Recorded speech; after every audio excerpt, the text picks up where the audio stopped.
अध्यक्ष जी समझ में नहीं आ रहा है, क्योंकि जब हम लोग प्रधानमंत्री जी को सुनते थे तो वो ये कहते थे कि हम पिछड़े वर्ग से आते हैं, हम आप जैसे ही हैं, पिछड़े हैं।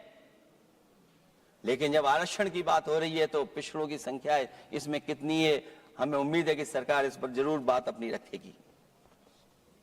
ये संशोधन के नाम पर जो जल्दीबाजी दिखा रहे हैं, दरअसल उसके पीछे भाजपाइयों की मंशा है कि जनगणना न करनी पड़े, क्योंकि अगर जनगणना करनी पड़ेगी तो जातिवार आंकड़े भी देने पड़ेंगे और जातिवार आरक्षण भी।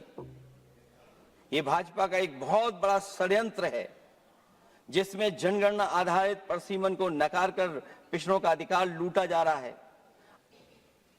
ये लोकतंत्र के खिलाफ खुफिया लोगों की गुप्त योजना है जो अब तक स्वीकार नहीं, जब तक प्रक्रिया के साथ हम लोग स्वीकार कभी नहीं कर सकते जब तक इसका लागू करने का तरीका ठीक ना हो।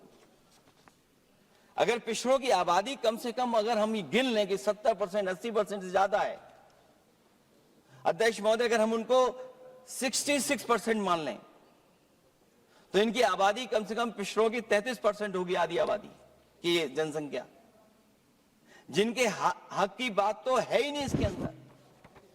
इसका मतलब यह हुआ कि पिछड़े वर्ग की 33% महिलाएं, उनको हक देना नहीं चाहते ये लोग, हक उनका छीनना चाहते हैं। और फिर जो डीलिमिटेशन का साथ साथ लेकर के आए हैं, ये डीलिमिटेशन क्या है अध्यक्ष महोदय? ये डीलिमिटेशन है कि इलेक्टोरल मैप को बदल दें। हमारे पूर्व में कांग्रेस के सदस्य ने ठीक कहा है कि जब डीलिमिटेशन की बारी आई तो इन्होंने पूरी रणनीति बना करके कि किस तरीके से लोकसभाओं के क्षेत्र बनाए जाएं, क्षेत्र कैसे बने जिससे कि उन्हीं को पॉलिटिकल लाभ मिले। वो हम लोगों ने आसाम में भी देखा और जम्मू कश्मीर में भी देखा है। इसलिए हम चाहते हैं कि पहले जनगणना हो और जनगणना जब आंकड़े सही आ जाएंगे अध्यक्ष महोदय, तब जाकर के डीलिमिटेशन ठीक होगा। और अगर आंकड़े ही ठीक नहीं हैं तो फिर आरक्षण कैसे ठीक होगा? क्योंकि आरक्षण का आधार ही हमारा जनसंख्या पर है। कहीं ऐसा तो नहीं कि आधी आबादी में ये मुस्लिम को भी ना गिनते हो, मुस्लिम महिलाओं को। इसलिए हमारी मांग होगी कि आधी आबादी में पिछड़े और मुस्लिम महिलाओं को भी जोड़ करके इस आरक्षण को पूरा किया जाए।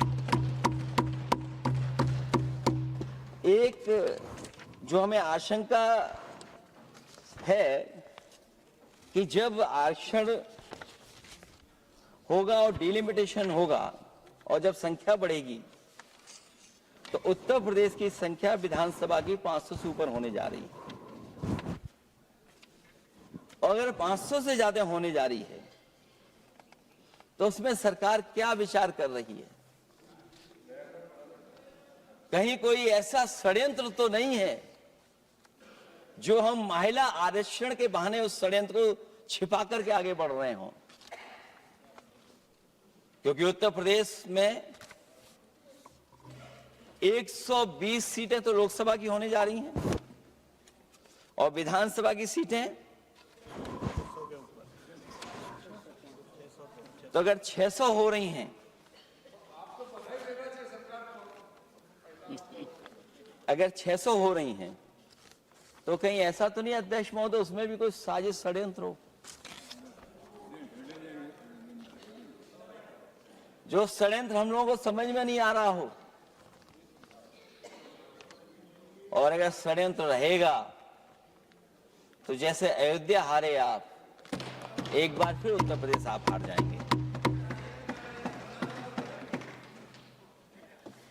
और 33% सीटें कौन सी होंगी? आप अगर सीट रिजर्व कर देंगे, कॉन्स्टिट्यूंसी रिजर्व हो जाएगी, तो अध्यक्ष महोदय ये महिलाओं के बीच ही कंपटीशन करा देंगे। अगर कॉन्स्टिट्यूंसी रिजर्व होंगी तो अध्यक्ष महोदय महिलाओं के बीच ही कंपटीशन हो जाएगा। क्योंकि वो अध्यक्ष महोदय वो माननीय सदस्य कह रहे हैं कि वो तो होना चाहिए, वो सास बहू वाली तो हार गई हैं आपकी।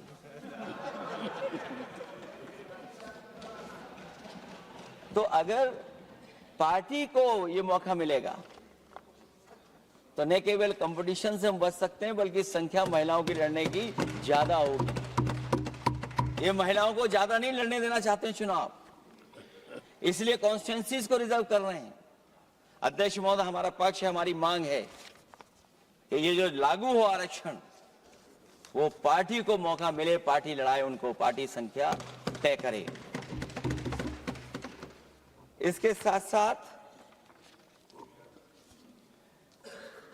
जो रोटेशन वाला है इशू, स्वाभाविक है कि जब हम एक क्षेत्र से लड़ते हैं अध्यक्ष महोदय, तो एक भावनात्मक अटैचमेंट बनता है वोटरों के बीच में। और अगर ये रोटेशन का मामला होगा तो अध्यक्ष महोदय कोई भी अपने क्षेत्र में बहुत ज्यादा भावनात्मक लगाव नहीं रखेगा क्षेत्र की जनता से। तो अगला क्षेत्र की सोचने लगेगा कि अगला क्षेत्र हमारा क्या होगा। इसलिए हम इसके भी खिलाफ हैं अध्यक्ष महोदय कि रोटेशन नहीं हो। हम रोटेशन की प्रणाली के खिलाफ हैं, इसके पक्ष में हम लोग नहीं हो सकते।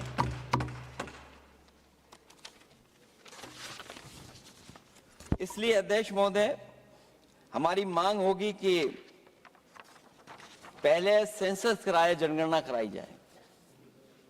और अगर ये जनगणना नहीं कर रहे हैं तो इसका मतलब धोखा दे रहे हैं, क्योंकि पुराने बिल में जो हम लोगों ने बात देखी और रखी थी उस समय, वो यही था कि जनगणना करा करके महिला आरक्षण बिल आएगा। लेकिन ये लोग 2011 का लेकर के आ रहे हैं। इसका मतलब इनकी पूरी तैयारी है कि कौन सा लोकसभा क्षेत्र कैसा होगा। इनके गुप्त लोगों ने वो कहीं ना कहीं नक्शा बना करके रखा होगा, जिसको आरक्षण पास होते ही, बिल पास होते ही ये लागू करने की कोशिश करेंगे। और जो और सुधार होने चाहिए महिलाओं के, जो सुधार होने चाहिए, उन सुधारों पे इसमें बिल में कोई विशेष योजना या विशेष बात नहीं हो रही है। बिना उनके लिए लाभ पहुंचाए, सशक्तिकरण किए, शायद हम पूरा उनको हक नहीं दे पाएंगे। मैं अध्यक्ष महोदय आपसे यही निवेदन और अपील करूंगा कि पिछड़ों को, माइनॉरिटी को, खासकर मुस्लिम महिलाओं को आरक्षण दिया जाए। जो सेंसस से ये दूर भाग रहे हैं, वो इसीलिए भाग रहे हैं क्योंकि जाति जनगणना की मांग उठेगी, और अगर जाति जनगणना की बात उठेगी तो आरक्षण की बात और उठेगी। हमें उम्मीद है कि हम लोगों की बात मान करके सरकार उस पर विचार जरूर करेगी। जब हम आरक्षण देना चाहते हैं तो बिना पिछड़ा, बिना मुसलमानों के शायद हमारा जो लक्ष्य है महिला आरक्षण का, वो पूरा नहीं होगा। इन्हीं शब्दों के साथ आप सबका बहुत बहुत धन्यवाद।